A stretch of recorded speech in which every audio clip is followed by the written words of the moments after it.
But she came to my show yesterday about my day. Yes, I wish I would ever made it through all the summers. Kept them upset, kicking us back. Kooks and She Moves in Her Own Way. Budget Day, BBC Radio 2, Scott Mills on his way. Then at 4, OJ sitting in for Sarah, Joe Wiley at 7. The Folk Show with Mark Radcliffe at 9. DJ Spoonie at 10. Phil Williams sitting in for OJ at midnight. That's Radio 2. Thanks for being with us. BBC Sounds app, smart speaker, and 88 to 91 FM. BBC News at 2 o'clock. This is Claire Runacres.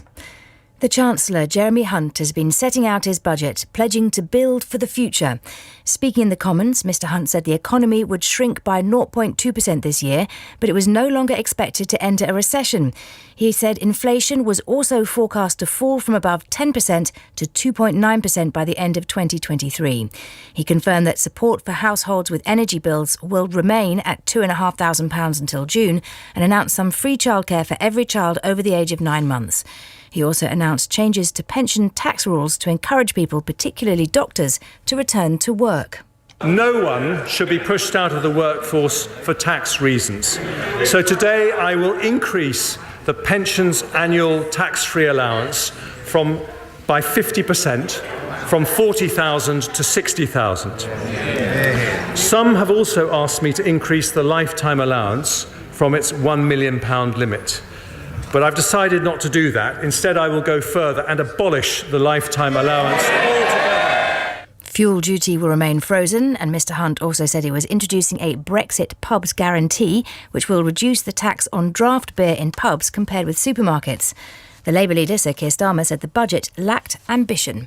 After 13 years of his government, our economy needed major surgery.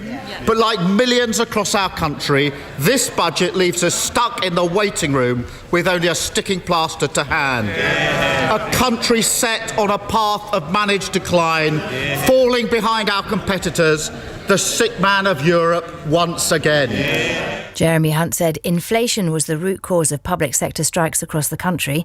As the Chancellor delivered his budget, hundreds of thousands of workers joined a protest outside Downing Street. Hundreds of thousands of junior doctors, teachers, civil servants, lecturers and London Underground workers are taking industrial action about pay cuts and pensions. Ukraine's foreign minister has described the American surveillance drone crash in the Black Sea as a routine incident. The US and Russia are giving conflicting accounts about how the drone crashed, with Washington insisting 2 Russian jets tried to intercept it. The Kremlin denies any collision took place. Our defence correspondent Jonathan Beale says the incident could raise tensions between the two countries. So it wasn't over it wasn't over a NATO country, it wasn't over a Russian country, so over Russia itself. And the other thing to say is that this was a surveillance mission, this was not armed. Yes, it does rise tensions. The fact that it's an unmanned, it's not a piloted aircraft, suggests that if it was a piloted aircraft, I think the reaction would have had to have been different. And the Oxford English Dictionary has added dozens of words commonly used in New Zealand, most derived from the country's indigenous Polynesian language, Maori. The OED includes kia ora e oa, or hi mate, and koha, meaning gift. BBC News, it's 3 minutes past 2. Thank you, Claire. It's what I like to call Hump Day.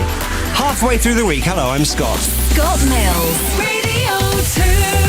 Hi Scott, I'm Emily, I'm in Portishead in North Somerset.